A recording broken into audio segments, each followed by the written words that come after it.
reliable and cost-effective design na saktong space para sa ating 6 15-gallon aquarium tank.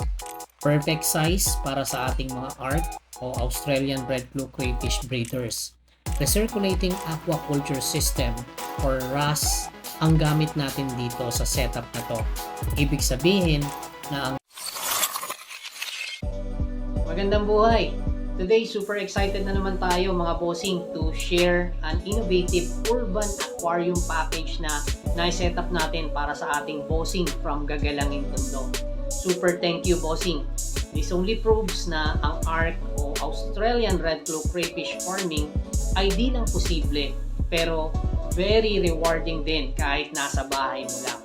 Ang design natin dito para sa ating bossing na nag-take advantage ng package na ito ay ginamitan natin ng highly efficient RAS o recirculating aquaculture system. A 3-layer space-saving 6 15-gallon aquarium tanks at isang submersible pump lang. Ang setup natin na ito mga bossing ay may pagka-aesthetic din at goods talaga for breeding, mating at incubation tank. A way better start para sa profitable crayfish business at the comfort of our home. At occasionally makakain ng fresh and special na freshwater lobster seafood kapag dumami na rin ang kanilang mga alaga.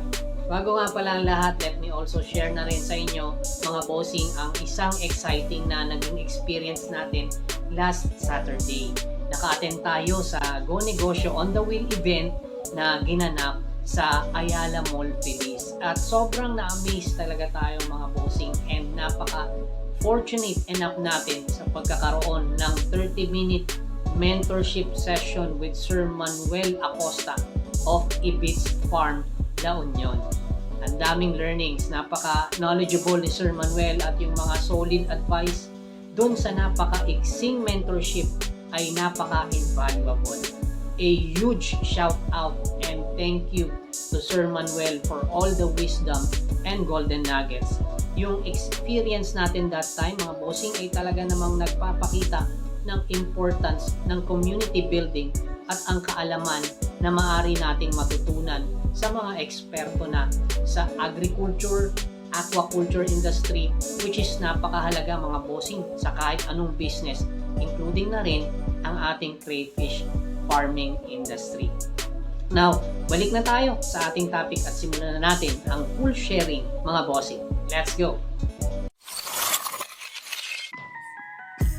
Para sa pundasyon ng ating system ay custom 3-layer angle bar stand. Reliable and cost-effective design na saktong space para sa ating 6 15-gallon aquarium tank. Perfect size para sa ating mga ARC o Australian Red Blue Crayfish breeders.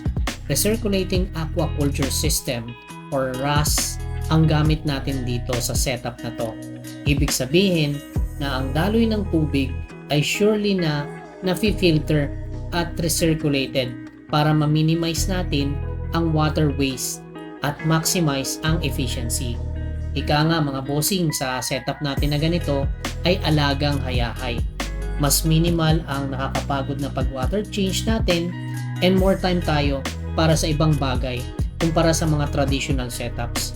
Kaya masasabi natin talaga na ideal ito di lang sa farm, lalo na para sa urban environments. Ang RAS setup natin na ito ay may isang pump lang at ginamitan natin ng powerful aqua speed pump. Hindi ito sponsor mga bossing pero gaya ng laging nababanggit natin sa ating mga videos, personal choice talaga natin ang aqua speed brand for its reliability and efficiency.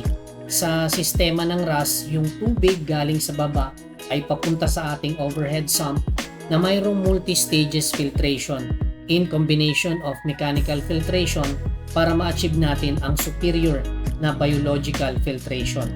Ito mga bossing ang makakapag-ensure ng crystal clear water at healthy environment para sa ating mga alagang crayfish. Simple pero napaka-effective na system na gaya nga ng sinabi natin ay minimal maintenance lang ang kailangan kumpara sa ibang mga setup. Gaya ng lagi nating routine sa setup sa ating mga bossing na nais magsimula ng kanilang urban crayfish farming, always napakarami nating mga freebies na binibigay sa kanila to the extent na wala na silang ibang gagawin kundi mag-alaga at magparami na lang. At ilan nga sa pinaka-importanteng freebies na ating sinasama ay syempre ang crayfish breeders at ang ating pag-orient sa ating mga bossing para sa mga dapat at tamang gawin sa pagsisimula at pag-aalaga para maging fully knowledgeable sa makabagong pamamaraan ng urban crayfish farming and breeding. Sa setting natin dito mga bossing, straightforward lang din naman. Naglagay tayo ng maraming PVC hides para reduce ang stress ng ating mga breeder. In-acclimate natin ang ating mga crayfish breeder at dahan-dahang ini-introduce sa bago nilang magiging tahanan para masiguro ang stability ng kanilang environment. Para sa daily maintenance naman mga bossing ay ang pagpapakain ng balanced diet gaya ng high quality crayfish pellets, occasional vegetables at meaty treats. Monitor din natin ang parameters ng tubig at ating sinasuggest na kung mayroon din lang namang pambili ay mas mabuting magkaroon tayo ng mga trusted na water testing kit para masiguro natin ang accuracy ng napakagandang water quality. At syempre, tanggalin ang mga uneaten food or waste. Ang RAS setup natin na ito mga bossing gaya ng nabanggit natin ay napaka-minimal na talaga ang water change nito. Sobrang simple ng maintenance at napakarami nating masisave na time at effort at surely lakas ng growth na makukuha natin, income potential at syempre maaari na rin maging source for food consumption. Sobrang happy din natin mga bossing na ang ating bossing na nagpa-setup nito ay mayroong vision for expansion nitong ating successful model at pati na rin ng pagpapasetup nila ng 3-layer trapal pan for grow out na atin na rin isa-setup soon sa kanilang province sa Pampanga.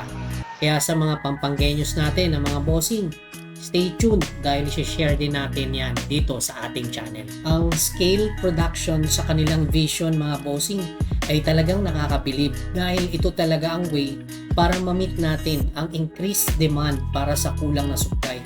At ito ang ating scalable RAS setup na design natin na ito will make the expansion easier at more efficient pa. Nandito tayo mga bossing to support ang growth in every step of the way. Ayan, so again sa mga bossing natin dyan na ready na to start your own profitable and sustainable crayfish farming and breeding at nais ng shortcut way para malesen ang mga errors. Mga bossing, take advantage na sa ating urban package setup. Simulan natin yan in a smarter way. Comment na lang dyan sa baba mga bossing or PM na lang sa ating FB page or sa ating contact number para sa mga nais nang magsimula at i-build natin ang iyong dream aquaculture crayfish setup. So ayan mga bossing, ating na-share ang isa na naman nating urban aquarium package setup para sa ating bossing na ready na ring simulan ang kanyang journey. Isa ito sa mga custom system example ng setup na maaari nating i-build.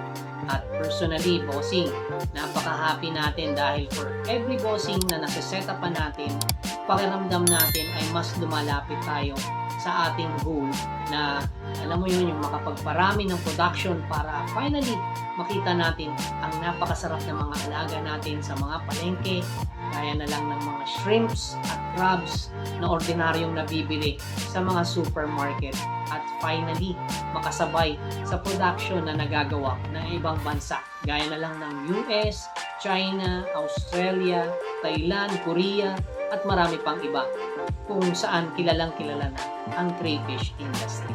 Hopefully mga bossing na inspire tayo kahit konti sa mga na-share natin dito, tamang kaalaman, techniques at strategies para makapag-build tayo ng matatag na local community at somehow makapag-compete globally sa crayfish industry. Always learning tayo mga bossing at mas excited tayo na matuto sa inyo ano nga ba ang biggest challenges or questions sa inyong mind about sa crayfish farming and breeding. I-tackle natin yan mga bossing. Comment down below and I will do my best in creating content to answer that in detail. And don't forget to like, subscribe, and share na rin ang ating video mga bossing para lalo pang mag-grow ang ating napakagandang crayfish community. At lagi nating tatandaan, sipitin natin ang mga kaalaman tungo sa kaunlaran. See you in the next video mga bossing. Ciao!